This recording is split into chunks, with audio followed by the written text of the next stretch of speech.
Hello friends, स्वागत है आपका आपके अपने YouTube channel Saraswati English classes में। मैं समीर सिंह लेकर आया हूँ आज आपके लिए थॉमस ग्रे के द्वारा लिखा गया उनकी सबसे नोन पोएम जिसका नाम है elegy written in a country churchyard. ये बहुत ही बेहतरीन पोएम है। इसे ग्रेवयार्ड पोएम और थॉमस ग्रे को ग्रेवयार्ड पोएट के नाम से भी जाना जाता है।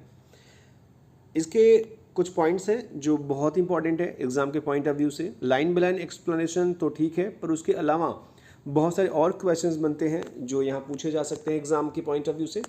और न केवल एलटी ग्रेड में बल्कि हर एग्ज़ाम के किसी भी एग्ज़ाम में कभी भी कुछ भी पूछा गया होगा इस पोएम से रिलेटेड तो मैंने इस नोट्स में रखा हुआ है, क्योंकि ये मेरी खुद की नोट थी जो मैंने खुद बनाई थी, जिसे मैंने वर्ड में और फिर पीडीएफ में करके यहाँ पॉइंट्स के रूप में रखा हूँ। तो इसे बिल्कुल ध्यान से बिना स्किप किए हुए आप जरूर देखिएगा। आप चाहें तो स्क्रीनशॉट ले लीजिएगा, पर एक बार सुनिएगा जरूर ताकि आपको समझ में आए, क्योंकि कुछ पॉइंट्स कुछ कंसेप्ट होंगे जो आपको क्लियर नहीं होंगे। उसको क्लियर करने के लिए आप थोड़ा सा ध्यान दीजिएगा। चलते हैं पॉइंट्स कंफर्म करने। लाइन बाय लाइन एक्सप्लेनेशन से पहले लिखा हुआ है कि ये पोएम का नाम है elegy written in a country churchyard, जो कि आपका एक पॉइंट्स है जो बहुत ही कम शब्दों में मैंने बनाया हुआ है। पोएट नाम आपको पता है। कंपोजिशन 1750 में हुआ था। पब्लिकेशन जो है वो 1751 में हुआ था। जॉनर आपको पता ही है कि एक एलिजी है जो किसी के डेथ पर लिखी जाने वाली पोएम है। सेटिंग क्या है इस पोएम की? वो एक रूरल चर्चयार्ड, यानी देहात का एक चर्चयार्ड है जहाँ पर दफनाए गए हैं गरीब लोग वहाँ के। और समय जो है वो समय डस्क का समय है, गोधुलिया है, आप कह सकते हो, अंधेरा हो रहा है उस समय। और ये लाइकली माना जाता है कि ये जो जगह है जहाँ चर्चयार्ड है वो सेंट जाइल्स की चर्चयार्ड है जो कि स्टोक पोजेस में है, बकिंगमशायर में। इंग्लैंड की बात कर रहा है यहाँ पे। सोर्स जो है वो ये है कि इनके एक बहुत ही अच्छे दोस्त थे जिनका नाम था रिचर्ड वेस्ट, जिनकी डेथ 1742 में हुई थी। तो इनके डेथ पर जो ये महोदय हैं बहुत ही प्रभावित हुए, बहुत ही परेशान हुए, जिसके कारण इन्होंने ये एलिजी लिखी इनके ऊपर। नेक्स्ट जो पॉइंट्स कुछ है वो ये इस तरीके के हैं लिखा हुआ, जैसे इसमें आप देख सकते हैं। ये जो है फ्रिक्वेंटली कोटेड पोएम्स माना जाता है, यानी कि इसके जो फ्रेजेज हैं, जो लाइंस हैं, इंग्लिश लैंग्वेज में बहुत यूज़ हुए हैं। ये डेडिकेट किया गया है रिचर्ड वेस्ट को, यानी कि उन्हीं की डेथ पर लिखा गया था ये और उन्हीं को डेडिकेट किया गया है। तो डेडिकेशन जरूर याद रखिएगा।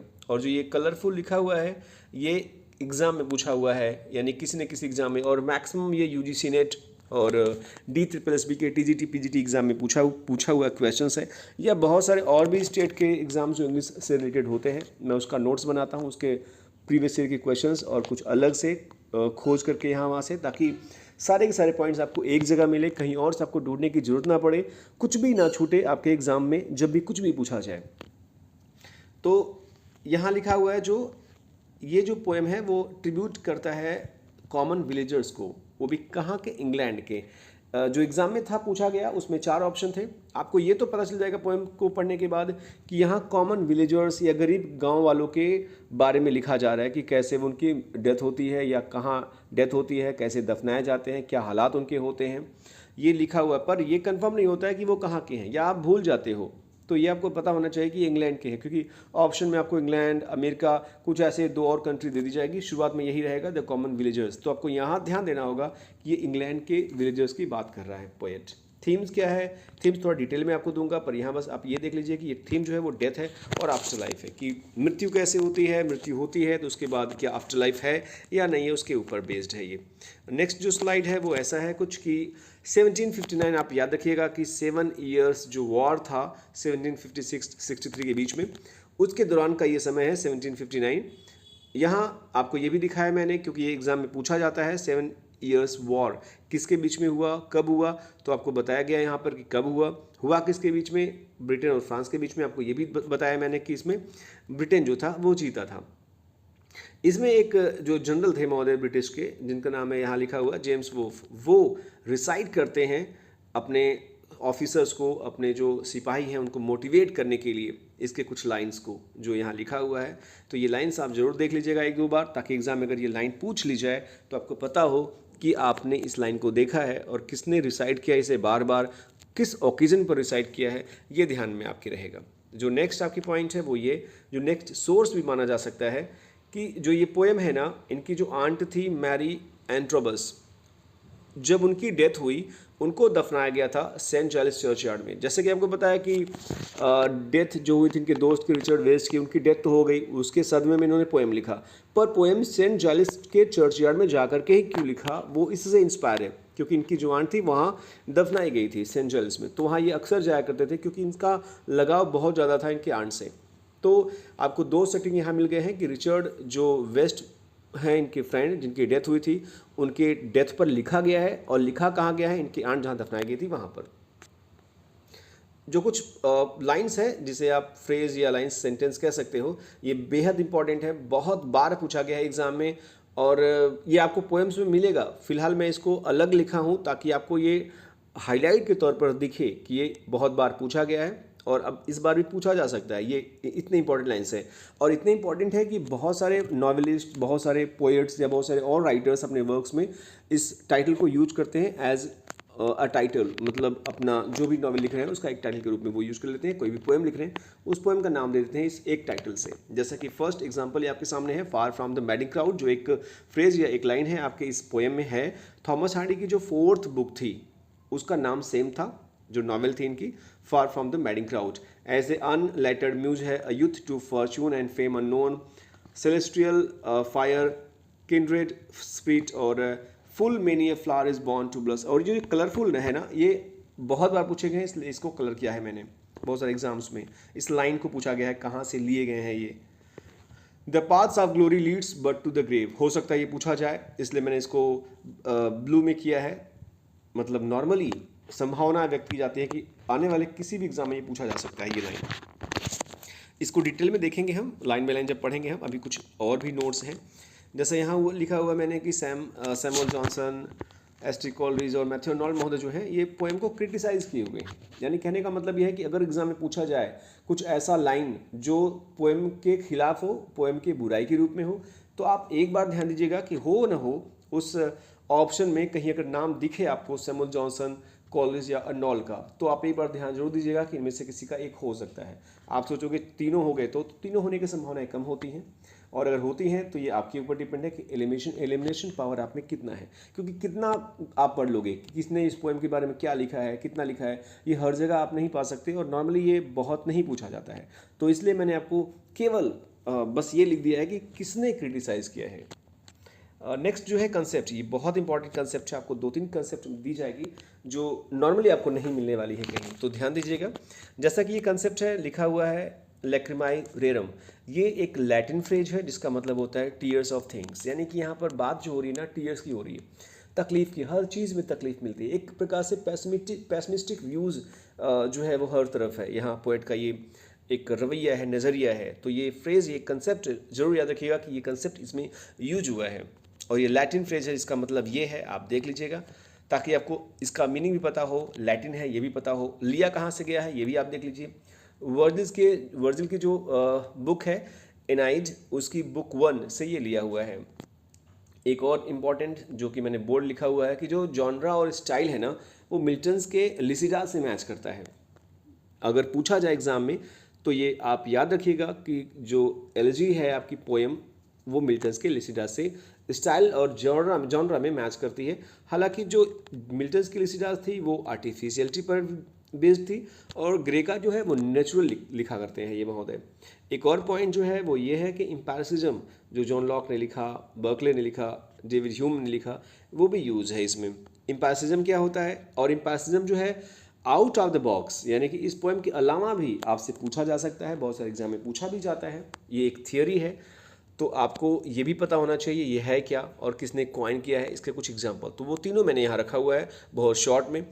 जैसे आपको बताया कि एम्पिरिसिज्म क्या है, एक फिलोसफिकल थियरी है दैट स्टेट्स, जो ये बताती है कि सभी जो नॉलेज है ना, हर प्रकार के नॉलेज, वो कहाँ से आते हैं, सेंसरी एक्सपीरियंस से आते हैं, सेंस से आते हैं, आपके सेंस से, सेंस देखना, बोलना, सूंघना, सुनना, इससे आते हैं।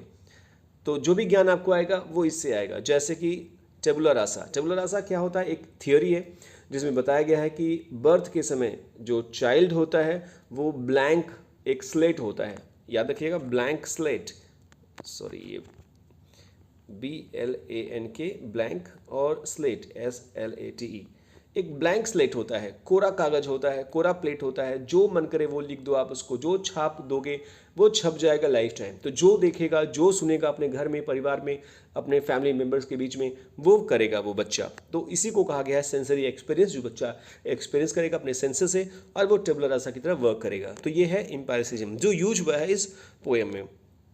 और एक और बेहतरीन आपको पॉइंट दी जा रही है, वो ये कि ग्रे ने मिल्टन को, क्रॉमवेल को और हैम्पडन को जो है यहाँ एल्यूड किया हुआ है। इनका नाम आपको दिखेगा इस पोएम में। तो पूछा जा सकता है राइटर्स के नाम लिख करके कि किस राइटर को इसमें यूज किया हुआ है। तो आपके सामने 3 राइटर के नाम लिखे हुए हैं यहाँ पर। इस तरीके से ये कुछ पॉइंट्स थे। थीम को थोड़ा सा डिटेल करते हैं हम। थीम क्या है? यहाँ मोर्टेलिटी और इनएविटेबिलिटी है डेथ की, कि डेथ तो आनी ही आनी है। किसी की, कोई भी ऐसा इंसान नहीं जो पैदा हो और मरे ना। तो इस पर ये थीम बेस्ड है। इक्वलिटी है इसमें डेथ की, चाहे वो गरीब हो चाहे अमीर हो, हर किसी को सेम जगह जाना है। थोड़ा सकरा किसी का होगा कब्र, किसी का चौड़ा कब्र होगा, किसी पर मिट्टी होगा, किसी पर सीमेंट होगा, किसी के ऊपर छज्जा वज्जा लगा दी जाएगी, कोई ऐसे ही बरसात धूप पानी में जो है वो पड़ेगा सड़ेगा। तो अलग ये जगह हो सकती है पर जाना वही है। मिट्टी के नीचे दफन होना है, फुकाना है, मर जाना है, जलाया जाना है। तो डेथ जो है किसी में भेदभाव नहीं करता। जन्म भेदभाव कर सकता है कि तुम अंबानी के घर पैदा हो रहे हो, किसी गरीब के घर पैदा हो रहे हो, पर ये डेथ नहीं करता। इसमें एक और थीम है, वो है ऑब्सक्योरिटी और फेम की या ग्लोरी की। तो कोई ऑब्सक्योर मर जाता है, मरा 4 दिन के बाद भूल गए लोग, पता नहीं चला, इतना गरीब व्यक्ति है उसके बारे में कोई जानना भी नहीं चाहता।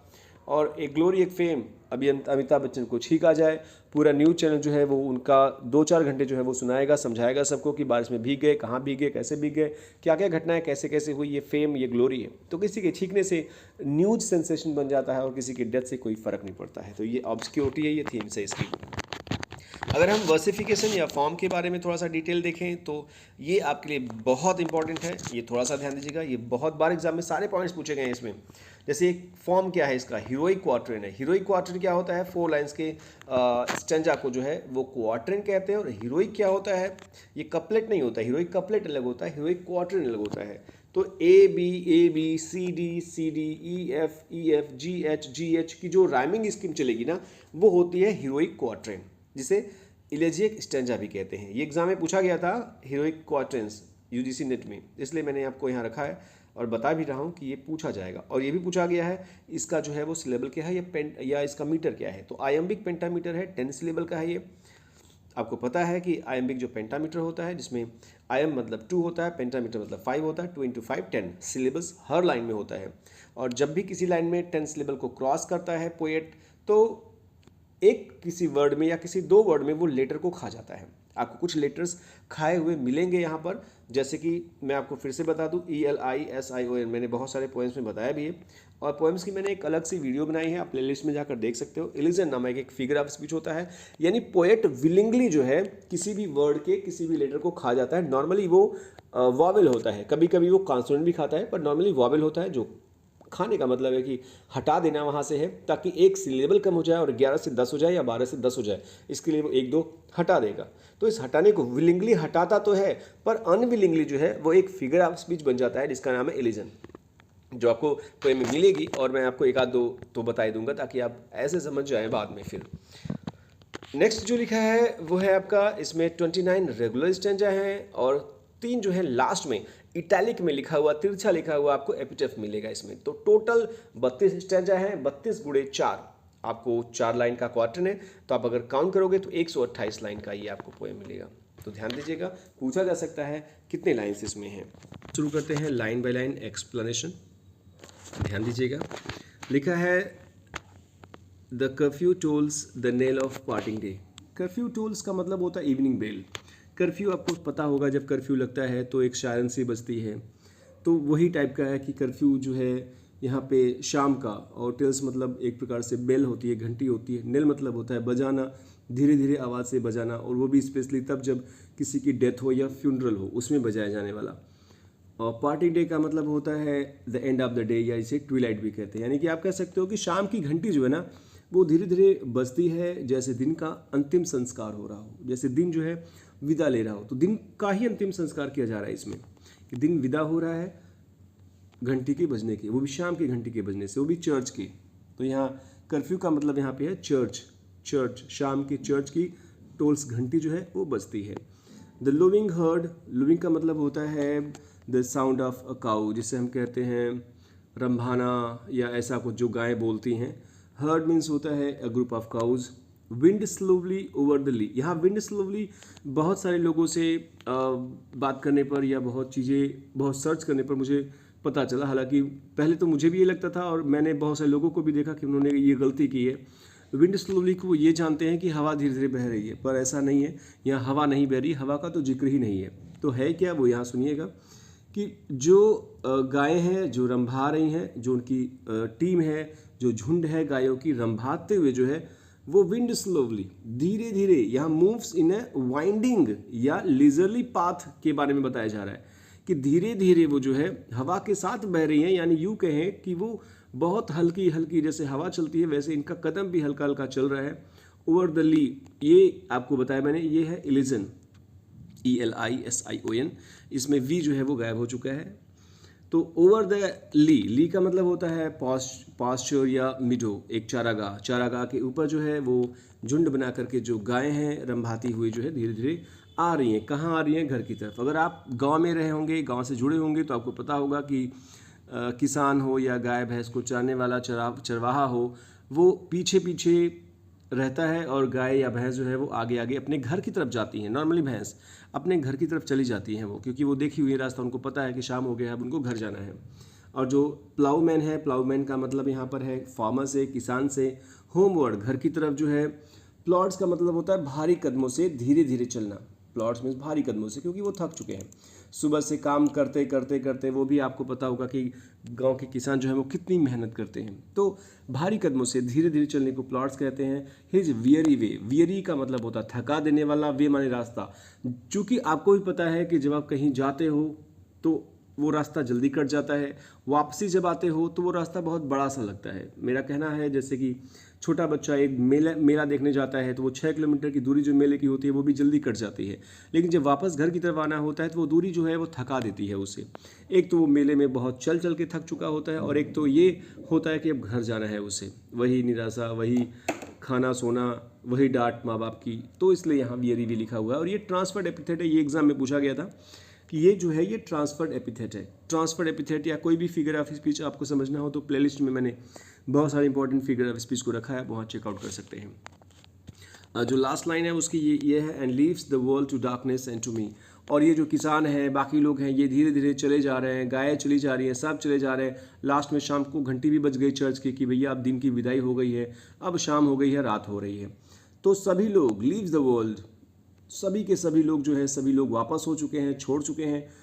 World to darkness and to me, और अब मुझे और दुनिया को अंधकार में छोड़ दिया गया है। यानी कि मैं जो हूँ अंधेरे के साथ केवल हूँ, केवल अंधेरा और मैं रह चुका हूँ। अगर आप ऐसे करें, एंड लीव्स द वर्ल्ड, आप इसको थोड़ा सा अगर ब्रैकेट में कर दें तो देखेंगे लिखा है and leaves the world to me, मेरे लिए छोड़ दिया गया है और डार्कनेस के लिए छोड़ दिया गया है। तो दो ही लोग हैं इस समय, और ये आपका जो लाइन है वो है पर्सोनिफिकेशन, क्योंकि डार्कनेस को ऐसा दिखाया गया है जैसे कि वो कोई कंपेनियन हो, कोई साथी हो जो मेरे साथ है।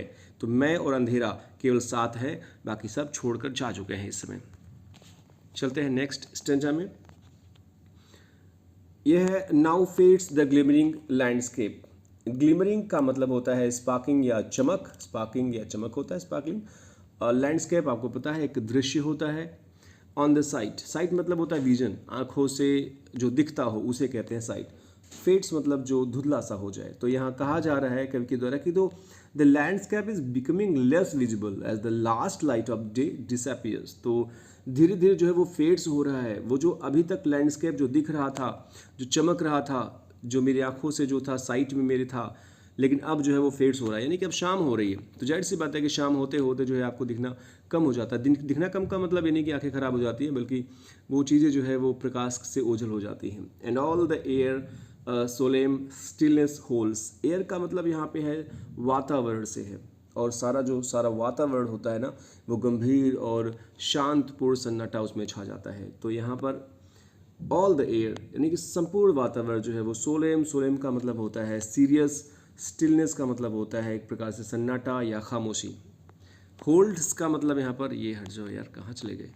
होल्ड्स का मतलब यहाँ पे हुए पकड़े हुए है। मानो कि जैसे वातावरण जो है ना, वातावरण ने पकड़े हुए है किसको, सीरियसनेस को और सन्नाटे को। तो ये एक पर्सोनिफिकेशन भी है कि यहाँ पे एयर को या वातावरण को मतलब थामे हुए दिखाया गया कि वो होल्ड किए हुए है, और होल्ड करने का काम जो है वो ह्यूमन बीइंग या लिविंग बीइंग का होता है। तो मौसम ने, वातावरण ने खामोशी को पकड़ रखा है, जकड़ रखा है। शांति शांति है, सीरियसनेस ही सीरियसनेस है हर जगह। सेव का मतलब होता है यहाँ पर आप अगर देखें तो एक्सेप्ट फॉर होता है, यानी कि के सिवाय या के बगैर या इसको छोड़ के उसको छोड़ के, ऐसा EXCEPT, एक्सेप्ट फॉर। इस सेव का मतलब होता है जहाँ सेव आएगा आप एक्सेप्ट फॉर समझिएगा यहाँ पर।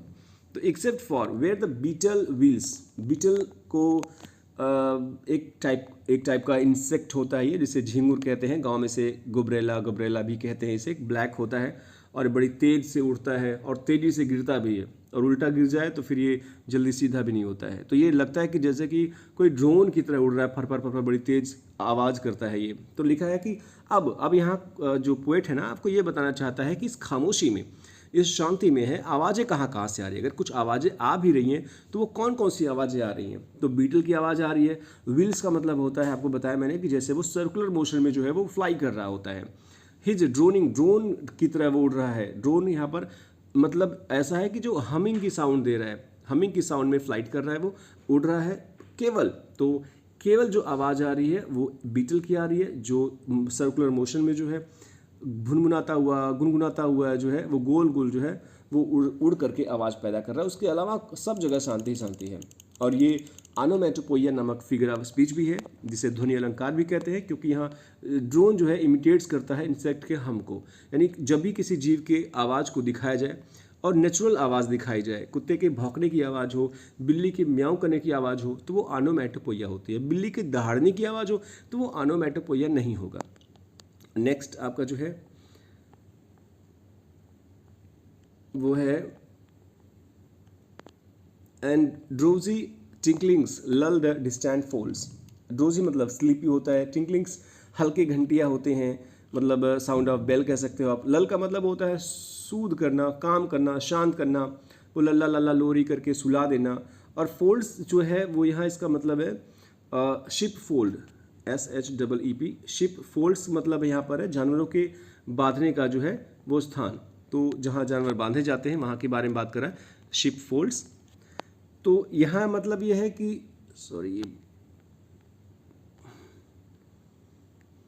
मतलब दूर के डिस्टेंट फोल्ड्स, यानी दूर के जो शिप फोल्ड्स हैं, जानवरों के बांधने का स्थान जो है, वहाँ से आती हुई ड्रोजी टिंगलिंग्स, यानी ऐसी मधुर घंटियाँ, ऐसे ही स्लीपी घंटियाँ जो किसी भी इंसान को लल कर सकती हैं, सूद कर सकती हैं, कोमल निद्रा में सुला सकती हैं। तो धीरे धीरे की आवाज़, ये आवाज़ बता रहा है कि कभी कहाँ से आवाज़ आ रही है। आवाज़ यहाँ आ रही है बीटल से, आवाज़ यहाँ आ रही है घंटियों से। घंटियों किसकी घंटियों से? शिप फोल्ड्स, मतलब जैसे मैंने आपको बताया जानवरों की बांधने का स्थल, तो जानवर, जाहिर सी बात है वहाँ जानवर होंगे और जानवरों के गले में होगा घंटियाँ। वो घंटियाँ जब भी वो हिलते होंगे, धीरे धीरे बजती होगी, तो दूर से आ रही है वो आवाज़ें।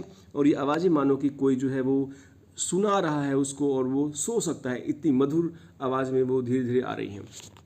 किसी को भी ऐसी आवाज़ सुला सकती है। नेक्स्ट स्टैंजा जो है वो है सेव, फिर से आया except for, save that from yonder ivy mantle tower. अब कहाँ से आवाज़ें आ रही है ये बता रहा है यहाँ पर। कभी यहाँ लिखा हुआ है आईवी का मतलब आपको पता है कि बेल की लताएं होती हैं। मेंटल मतलब होता है कवर्ड, मेंटल मीन कवर्ड, ये TOWER वाला टावर है।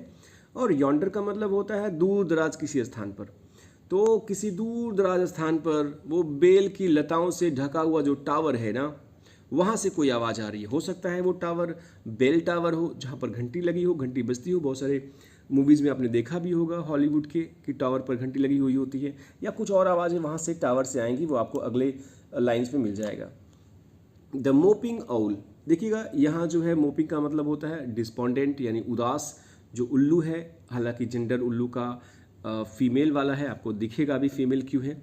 तो उल्लू की जो उदास वाली आवाज़ें हैं ना, वो मून से कंप्लेन करती है, वो चांद से कंप्लेन करती है। टावर पर बैठा हुआ है वो और ऊपर चांद को निहार रहा है वो, और फिर चांद की तरफ मुंह करके जो है वो अपनी आवाज़ में बोल रहा है, अपनी व्यथा, अपनी कष्ट को जो है वो व्यक्त कर रहा है, कंप्लेन कर रहा है। अगर कंप्लेन कर किसका रहा है वो आपको नेक्स्ट लाइन में दिखेगा।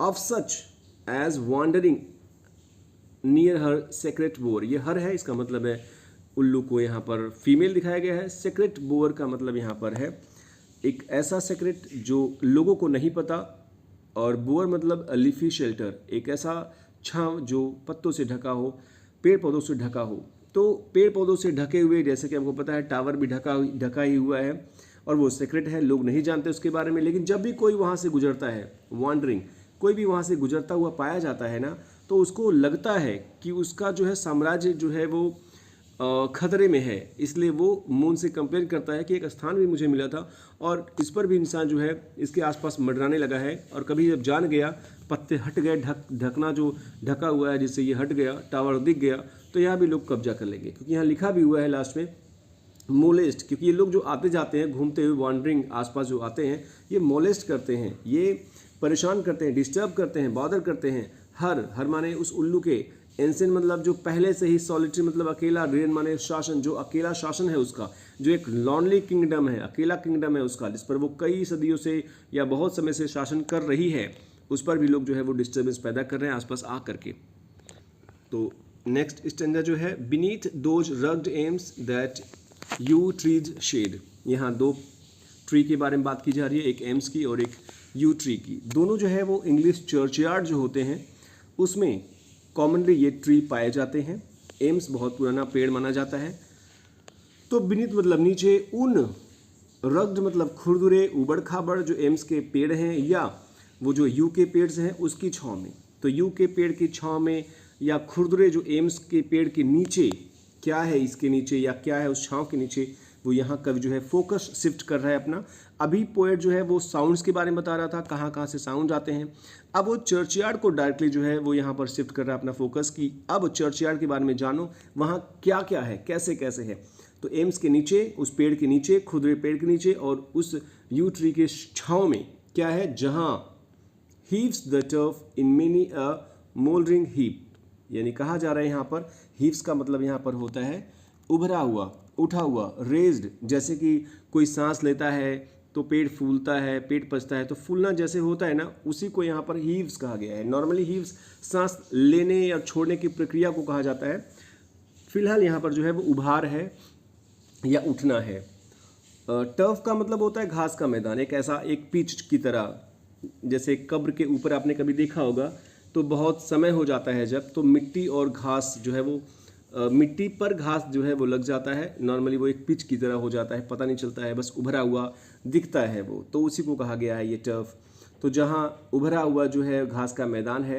मेनी मोल्डरिंग हीप, और मोल्डरिंग का मतलब होता है सड़ा हुआ, क्योंकि बहुत समय के बाद वो डिके हो जाता है, सड़ना शुरू हो जाता है, और वो एक ढेर मिट्टी का बन जाता है वो। तो इस तरीके से वो बता रहा है कि किस तरीके से वहाँ के गाँव के लोगों का मरने के बाद हाल है जब वो कब्र में है। नॉर्मली इंसान अगर थोड़ा सा अमीर हो या प्रेस्टिजियस हो तो उसका कब्र कैसा होता है, और ये पुअर जो गांव वाले हैं इंग्लैंड के, उनके कब्र का क्या हाल है जो चर्चयार्ड में पड़े हुए हैं। नेक्स्ट है आपका each in his narrow cell. देखो ईच मतलब प्रत्येक, हर एक नैरो है, क्योंकि उनके पास ज़्यादा ज़मीन नहीं था, या उनको दफनाने वालों के पास ज़्यादा ज़मीन नहीं था, या उनको ज़मीन दिया ही कम गया क्योंकि वो छोटे लोग थे।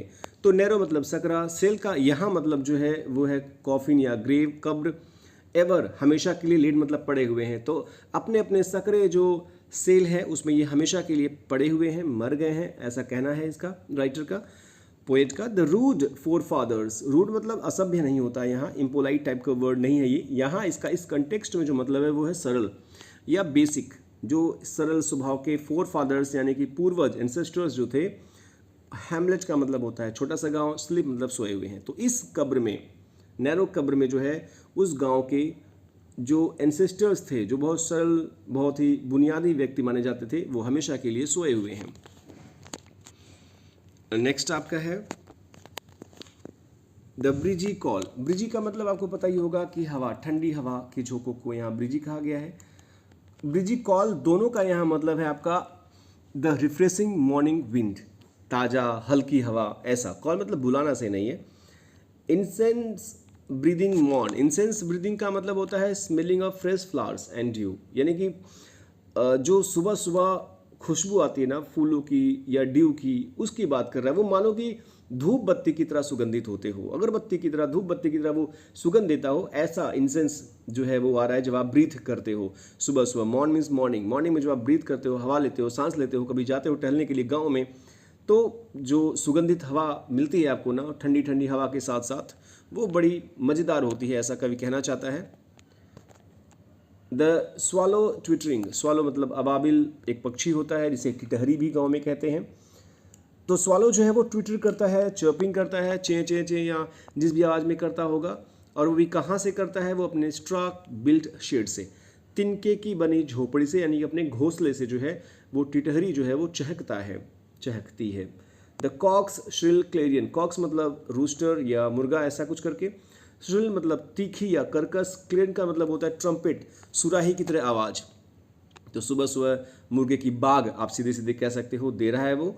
और द इकोइंग हॉर्न, या हॉर्न का इको आ रहा है, और इको कैसा आ रहा है हॉर्न का, वो नॉर्मली जो हंटर्स हैं उस पहाड़ी क्षेत्र में, उनकी गाड़ियां जो है वो बज रही हैं दूर से, तो उसके इको जो है वो आ रही हैं। तो यहाँ दो आवाज़ों के जिक्र के बारे में बात कर रहा है कि मुर्गा चाहे भाग दे सुबह सुबह, चिल्लाए चीखे, चाहे गाड़ियों की हार्न आए, लेकिन कुछ और क्या क्या होगा इस आवाज़ों से, वो यहाँ लिखा है। नो मोर शेल राउज, नहीं उठा सकेंगे, राउज मतलब वेकअप, इन्हें नहीं उठा सकेंगे, देम यानी इन व्यक्तियों को जो सोए हुए हैं, जो गरीब लोग हैं गांव के, जो मर चुके हैं अब, कहाँ पर, फ्रॉम देयर लवली बेड, अपने इस लवली बेड पर। लवली का मतलब साधारण सा कब्र, हम्बल ग्रेव्स को कहा गया है लवली बेड। लो लोग हैं, उनका बेड भी जो है वो लवली है। तो ये अपने साधारण से कब्र में जो पड़े हुए हैं, लेटे हुए हैं, इनसे अब कोई नहीं उठा सकता, चाहे वो मुर्गा भाग दे और चाहे आवाज़ें कहीं से आएँ। यहाँ फिर से बताऊं मैं आपको, तो यहाँ पे अनोमेटोपोइया है इस लाइन में, क्योंकि यहाँ पर क्लेरियन और ट्रम्पेट की आवाज़ को दिखाया हुआ है। और इसमें जो है यह है आयरनी, क्योंकि आमतौर पर जो ध्वनियाँ होती हैं उससे लोग जग जाते हैं, पर यहाँ जगने वाला नहीं है, क्योंकि वो हमेशा के लिए सो चुका है। नेक्स्ट जो है, ये लाइन मैंने बोल्ड किया हुआ है क्योंकि ये पूछा गया है एग्जाम में, इस लाइन को दिया गया है एज अ कोट। यहाँ लिखा हुआ है for them no more the blazing hearth shall burn. Blazing का मतलब होता है बहुत तेजी से जलना, और हर्थ का मतलब होता है चूल्हे की आग। शेल बर्न अब नहीं जलेगा, यानी कि जो वो धधकती हुई आग चूल्हे में लगा करती थी ना गांव के, अब इनके लिए नहीं जलने वाली है। फॉर देम यानी गांव वालों जो मर चुके हैं, गांव के पुअर लोग जो कब्र में है, अब इनके लिए गांव का चूल्हा नहीं जलेगा, घर का चूल्हा नहीं जलेगा, क्योंकि यही नहीं रह गए घर में, तो चूल्हा कैसे जलाएगा कौन। और जो दो चार लोग होंगे भी इनके घर में, कम से कम इनके लिए तो नहीं जलाएंगे। इनके लिए नहीं जलाएंगे मतलब इनके लिए खाना नहीं बनाएंगे, ठंडी है तो इनके लिए नहीं जलाएंगे कि आप आकर के आग सेक लो, आग ताप लो। तो इनका जो कंफर्ट है वो अब नहीं इनको मिलने वाला है। या बिजी हाउसवाइफ, जो अक्सर बिजी हुआ करती थी घरेलू औरतें। प्लाई, प्लाई का मतलब होता है टू वर्क डिलीजेंटली, यानी कि अपनी जो कर्तव्य निभाती थी औरतें घरों की। हर एवनिंग केयर, एवनिंग केयर का मतलब होता है शाम के वक्त किया जाने वाला काम, खाना बनाने का जो प्रोसेस होता है या कुछ और होता है, मतलब the coarse of A housewife जो इवनिंग में होती है। तो जो बिजी रहती हैं ये औरतें, ये अक्सर बिजी रहती थी अपने कर्तव्य निभाने में, शाम के वक्त खाना बनाने में, अब वो नहीं होने वाला है, इनके लिए कम से कम नहीं होने वाला है, क्योंकि अब ये जा चुके हैं। नो चिल्ड्रेन, अब कोई भी बच्चा जो है इनका, रन टू लिस्प, लिस्प का मतलब होता है बुदबुदाना, बुनबुनाना, धीरे धीरे बोलना, लेकिन यहाँ पर जो है इसका मतलब है, चूँकि चिल्ड्रेन के बारे में बात की जा रही, तो ये innocent speech of a child है, कि बच्चे जो है वो आप जानते ही होंगे किस तरीके से बोल पाते हैं, तोतली आवाज़ में। तो अब जो है कोई भी बच्चा तोतली आवाज़ में बोलता हुआ नहीं दौड़ेगा अपने सायर्स के रिटर्न पर। सायर्स मतलब होता है फादर्स, जो पैदा किया हो उसके रिटर्न पर। आपको पता होगा कि बच्चे जो है, जब फादर आता है शाम को लौट करके काम से, तो बच्चे जो है वो छोटे हों या बड़े, तोतली आवाज़ में चाहे जैसे बोलते हुए पापा आ गए, या पापा के बजाय कुछ और बोल पाता है, वो दौड़ करके जाता है उनके पास। तो अब ऐसी आवाज़ें नहीं आने वाली हैं, क्योंकि फादर नहीं आने वाला है। और क्लाइंब, या क्लाइंब कि वो आते ही चढ़ जाते थे उसके नीज पर, नीज मतलब घुटने पर, घुटने का मतलब यहाँ गोद में, तो गोद में जो चढ़ जाते थे अक्सर आकर के, द एनवीड किस, और किस करते थे, वो एनवी की तरह होता था, क्योंकि ये कंपटीशन हुआ करता था कि एक बेटे को किस दिया आपने तो दूसरा वाला जल जाता था, उसको भी चाहिए होता था, या ऐसा ही कुछ कंपटीशन जो बच्चों में होता है, वो एनवीड किस दिया हुआ है यहाँ पे, टू शेयर, जो शेयर करता था फादर अपने बच्चों से, किस को बच्चा एक को किस कर ली गई, दूसरा जो है वो कंपटीशन में चाहता था मुझे भी किस की जाए, या उसे गुस्सा आती थी कि इसको क्यों किया गया, मुझे क्यों नहीं किया गया। तो अब उसकी गोद पर जो चढ़ करके चुम्बन ली जाती थी वो अब नहीं होने वाला है। नेक्स्ट स्टेंजा है ऑफ मतलब often did the harvest to their sickle yield. अब जो है पोएट थोड़ा सा शिफ्ट कर रहा है अपने फिर से विचारों को, क्योंकि अब यहाँ जो है याद कर रहा है वो। इट मीन्स द स्पीकर या poet recalls the day when they were alive. अब वो सोचता है कि जब वो जिंदा थे तो वो क्या करते थे। तो often the harvest to their sickle, sickle मतलब हसिया होता है, यील्ड का मतलब झुक जाना होता है, हार्वेस्ट मतलब फसल। अक्सर जब ये हसिया या दतेरी दरांता ऐसा कुछ कहते हैं, दरांता जब भी ये लगाते थे तो मानो कि जो हार्वेस्ट फसल होता था ना वो झुक जाया करता था, यानी कि ये मास्टर थे किसानी में। तो बार बार फसल अपने आप ही उनके दराते के आगे झुक जाता था, मानो कि वो अपने आप को यील्ड कर रहा है, समर्पण कर रहा है कि मालिक तुम आ गए हो तो तुम काट के ही मानोगे, तो मैं अपने आप ही तुम्हारे हसिया लगाते ही मैं कट जा रहा हूँ। Their furrow oft the stubborn glebe has broke. Furrow का मतलब होता है, आपने देखा होगा अगर गांव से होंगे तब, जब हल चलता है तो हल चलने के बाद जो एक सीधी सी लाइन बना देता है ना उसे कहा गया है फरो, जिसे ट्रेंच भी कहा जाता है ट्रेंच। तो हल के द्वारा छोड़ा गया जो एक रेखा होती है उसे कहा गया फरो। ऑफ मतलब अक्सर, स्टबर्न मतलब होता है जिद्दी टाइप का, ग्लेब का मतलब होता है अनप्लोड सॉइल, यानी कि जो जोता ना गया हो। अब आपको पता है कि जो जोता ना गया हो खेत वो बहुत सख्त होता है, उस पर जब हल चलता है ना तो वो बहुत, आपको पता होगा कि वो बहुत स्टबर्न टाइप का हो जाता है। वो मिट्टी वो इतना जिद्दी हो जाता है कि लगता है वो चाहता है कि मैं टूटूंगा ही नहीं, लेकिन वो किसान जो है उनको उसको भी तोड़ देता है। तो इस प्रकार से कि उनका जो हल होता है वो अनप्लोड सॉइल को भी जो है वो तोड़ देता है, जो जिद्दी है कि मैं नहीं टूटूंगा उसको भी तोड़ देता है वो, कि नहीं मिट्टी तो तोड़ूंगा मैं, किसान हूँ मैं। How jocund did they drive their team afield. How मतलब कैसे, जोकन मतलब होता है एक प्रकार से चीयरफुल या मेरी। टीम अ फील्ड का मतलब, टीम का मतलब होता है ऑक्सन या हॉर्सेस का टीम, क्योंकि एक किसान जाता है तो अपने साथ बैलों की जोड़ी लेके जाता है। चूँकि इंग्लैंड में थोड़ा सा यहाँ ये भी दिखाया है, ऑक्सन के साथ साथ वो हॉर्सेस भी ले जाया करते थे, पता नहीं किस काम के लिए, जोतवाते थे उससे या पता नहीं क्या करते थे, शायद का मतलब ही नहीं है, गांव के किसान इतने गरीब होंगे वो हॉर्स कहाँ लेके जाएंगे। फिर भी वहाँ लिखा हुआ था, मैंने जब उनके ग्रे के पोएम को डिस्क्राइब किया था तो उसमें लिखा था कि ऑक्सन और हॉर्सेस भी हो सकता है। तो एक प्रकार से एक यहाँ टीम जो है किसान की और उसके साथ जो है बैलों की या घोड़ों की आप कह सकते हो, वो खेत में, फील्ड मतलब होता है खेत में जब काम करते हैं पूरा का पूरा टीम मिल करके वो हैप्पीली काम करते हैं। तो यहाँ बताया जा रहा है कवि के द्वारा कि कितने खुश हो करके वे लोग, किसान लोग जो थे अपने खेतों में अपने टीम के साथ काम करते थे। यहाँ इन्वर्जन भी है, एक फिगर ऑफ स्पीच आपको पता होगा, INVERSION। इन्वर्जन का मतलब होता है एक उल्टा। ये सिंटैक्स का एक रूप है, जैसे सिंटैक्स होता है तो उसमें सब्जेक्ट वर्ब ऑब्जेक्ट फॉलो करता है रूल, पर इन्वर्जन जो होता है उसमें उल्टा हो जाता है। अब चाहे वर्ब को आगे कर दे चाहे ऑब्जेक्ट को आगे कर दे, कुछ आगे हो जाता है। जैसे कि आप यहाँ अगर देखो तो ध्यान से डिड दे लिखा है, वो भी बिना क्वेश्चन मार्क के, तो यहाँ दे डिड होना चाहिए था। तो ऐसे कुछ जो आपको मिलेंगे ग्रामेटिकल वो इन्वर्जन होते हैं। तो मैंने एक बताया है, आपको बहुत सारे और मिलेंगे। जो लास्ट यहाँ लाइन लिखा हुआ है यहाँ पे, हाउ बोव्ड, बोव मतलब होता है झुकना, बेंट होना। द वुड्स, वुड्स मतलब होता है लकड़ियाँ या जंगल, बीनीथ माने नीचे, दे स्टडी स्ट्रोक, स्टडी माने होता है सख्त जोरदार, स्ट्रॉन्ग, स्ट्रोक माने प्रहार, जब वो अपने एक्स से प्रहार करते थे, अपने कुल्हाड़ी से प्रहार करते थे ना, मजबूत वार करते थे पेड़ों पर, तो मानो पेड़ झुक जाया करते थे। It means they were so strong that the woods seem to bow before them as they cut down trees. तो उनके सामने वो झुक जाया करते थे, सजदा हो जाया करते थे कि अब तुम आ गए हो तो मुझे काट के ही मानोगे, सलाम है तुम्हारे इस मजबूत वार पर। तो इस तरीके से जो है ये स्टेंजा खत्म होता है। नेक्स्ट स्लाइड में या नेक्स्ट वीडियो में हम मिलेंगे आपसे सेकंड पार्ट में। तब तक के लिए अपना ख्याल रखिएगा, पढ़ते रहिए। कोई भी परेशानी हो कमेंट बॉक्स में कमेंट करके जरूर पूछिए।